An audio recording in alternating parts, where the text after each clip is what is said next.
Autumn is taking hold on our off-grid homestead, and our attentions have turned to preparing for the colder months ahead.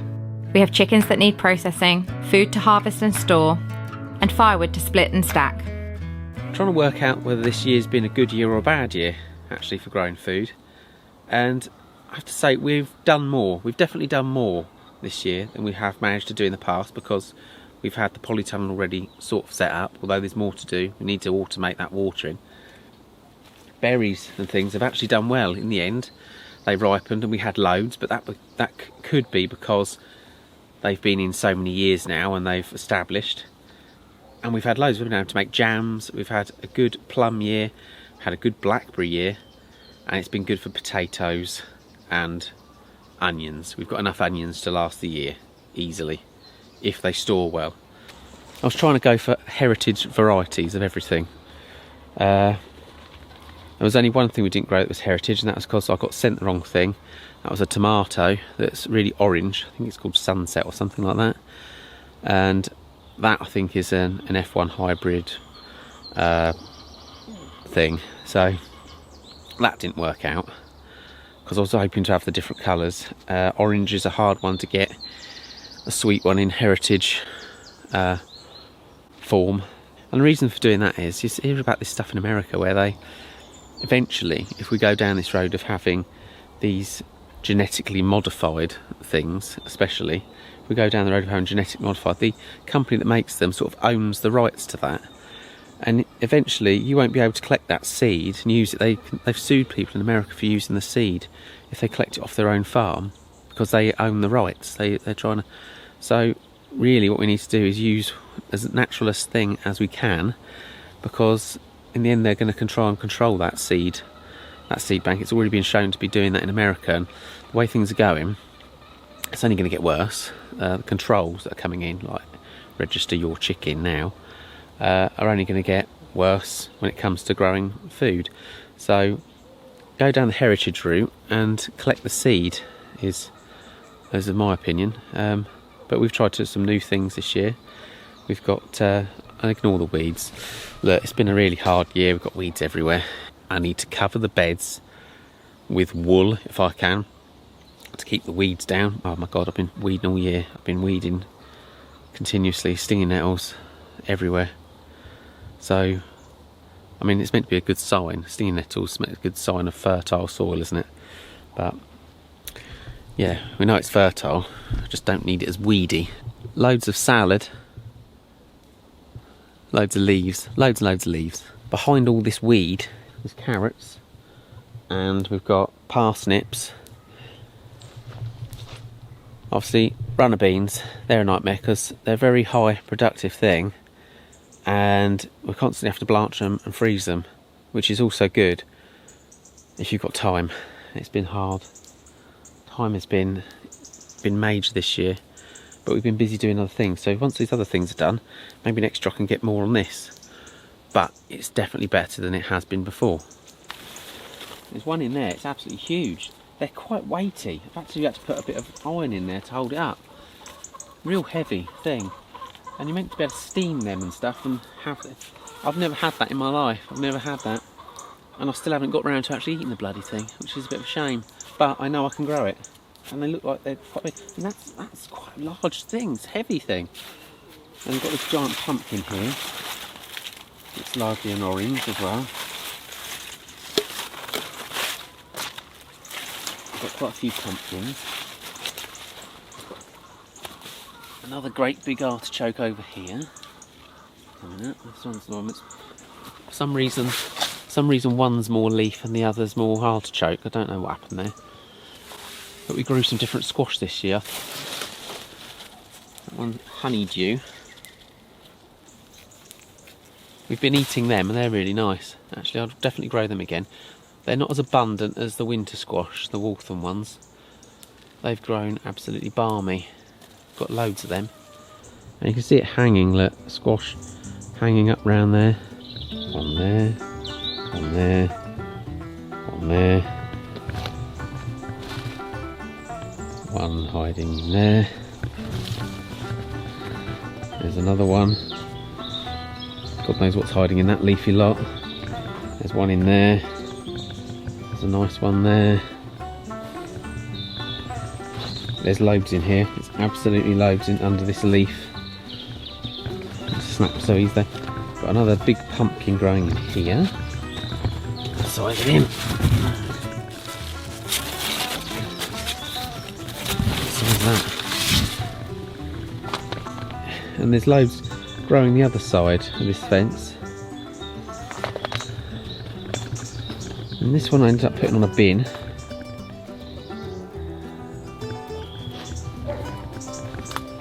And then we've got another giant green pumpkin through there. Some of them are lovely orange, some of them are going orange, and some of them are really, really green. So I need to look at how to hurry a pumpkin up and get it to go right. Because I have had pumpkins before we've grown, and come October time, they've still been green. So where that netting is there, I should have put a larger net over it. It all grew up, and then cabbage white got under there and just decimated stuff, and we had a week away and it got worse. And then because you're on the back foot because you had a week away, I don't think farms can ever go anywhere this time of year actually, or any time, you know, if they've got commitments like that. I bet they really do struggle to have a holiday actually. So it's about having all the systems in place, having big nets to put over stuff, but we're getting there because we're knowing what we need more and more each year. It'll get better and we can extend a bit more, and definitely need to mulch around stuff more. Need to keep these weeds down. I think they're using sheep's wool for that, as much sheep's wool as we can for being as a mulch, and also so we're not using so much water in the polytunnel. Lots of the old breakfast radish that are going a bit over. They're not soft. Best thing for radishes is to do them in like a tray bake with other vegetables, I find, and you seem to use more of them, because chopping them up finely and putting them in salad, they're great, and they add that little, like a crunchy sort of dimension to it, a bit of heat, but you just can't use enough of them and they grow so fast. So putting them in like a tray bake and with a bit of olive oil and that, you eat more of them and you actually use them more. And so this time of year when you've got loads of vegetables, when you've got your squash and everything, a bit of paprika over it all, squash and garlic in there. So in here, got tomatoes everywhere. Tomatoes, tomatoes. Aubergines. Aubergines in there. Some nice aubergines over here. This one's collapsed with aubergines. Aubergines. Aubergines. Big bed of potatoes. All this beetroot was supposed to be preserved, and we didn't have time and it went over, and what we ended up doing is dedicating some time to certain things and forgetting about the others and just going, oh sod it, we just can't get round to doing that. This is where people talk about community, about, you know, you need community, this is like a community project and all that sort of stuff. Yeah, it is, unless you can automate it. Trouble with community is people each other off, don't they? Like, some people are really hard working, and then if you can't keep up with that because you've got other commitments, you then feel guilty, or you end up with some lazy that don't want to do anything and just eat all your food. That's the reality of that, isn't it?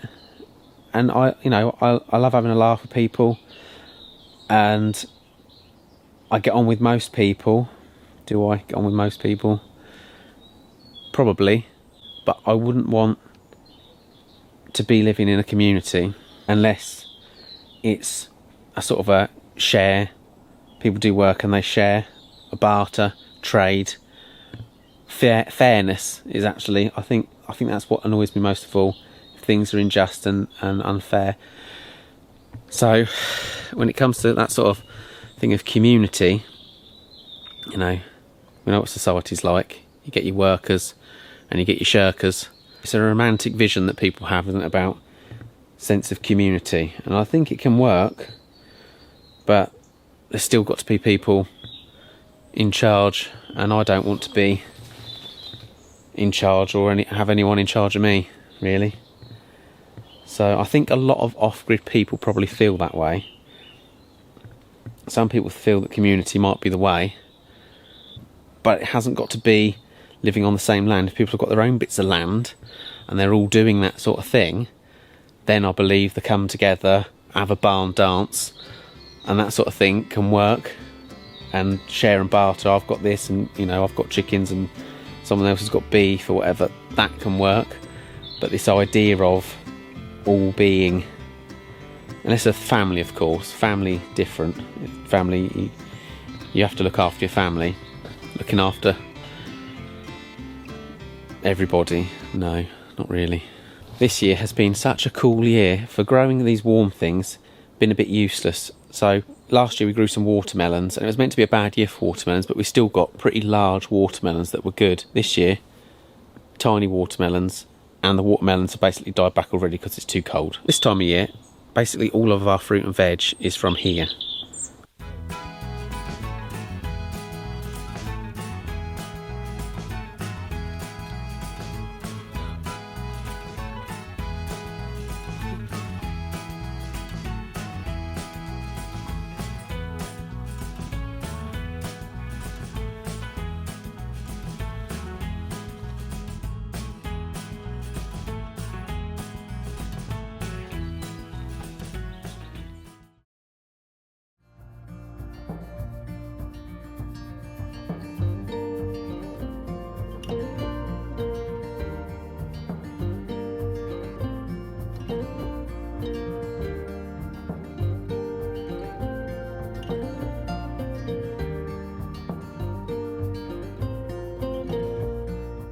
And Mommy, can I eat this one?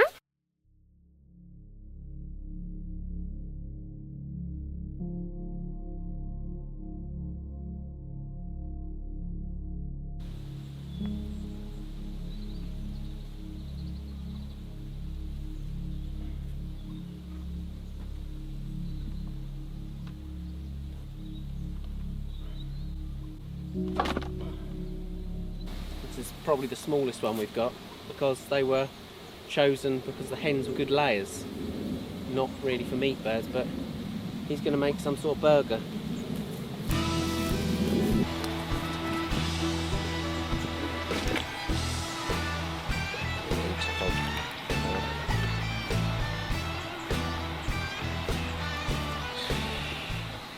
He was probably the worst one actually, very aggressive. He was like our other one that we had to get rid of, Pinky, was Pinky Mark II.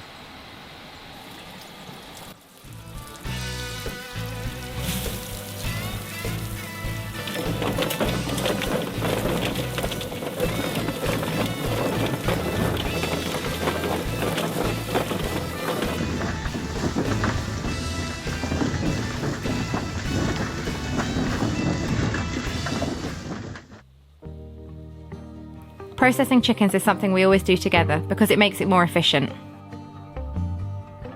Unfortunately, I started to feel really unwell during this day, and although I managed to gut the birds that we slaughtered, after that Fraser was on his own.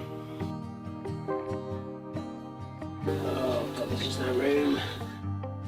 Filming in our tiny kitchen is tricky, and this certainly isn't our best camera work, but hopefully you'll get the idea. We slaughtered 8 birds in total. 4 went straight into the freezer for future roast dinners.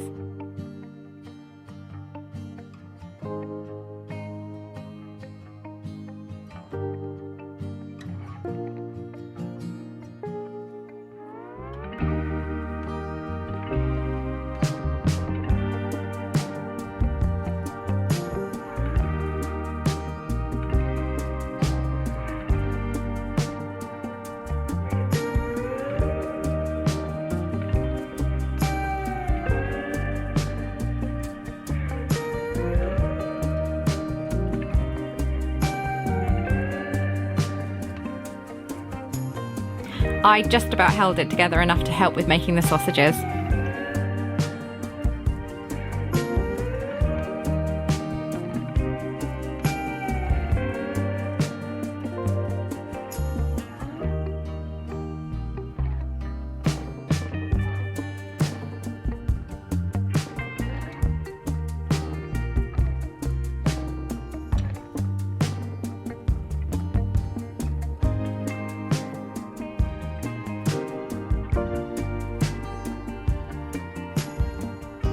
Like I said, not our best camera work. With the chicken processing complete, Fraser turned his attention to preparing firewood. This isn't something we were very organised with last year, but this year he's determined to get it done.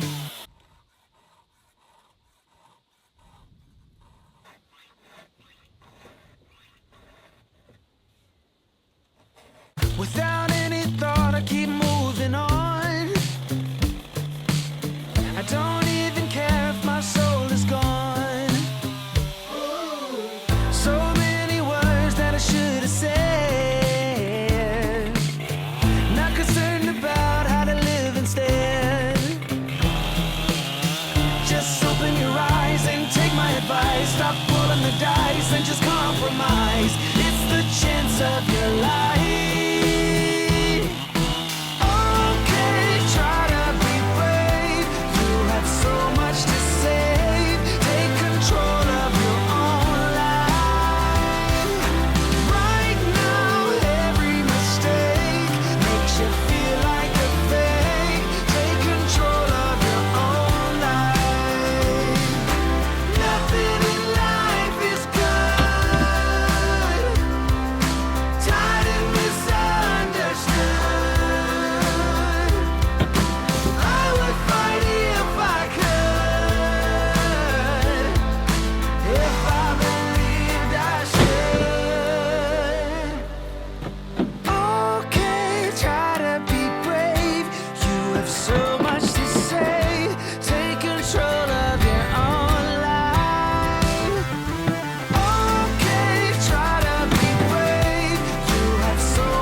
One thing we've learnt over the past few years is that we shouldn't assume that the children won't want to help with the job or that they can't help with the job.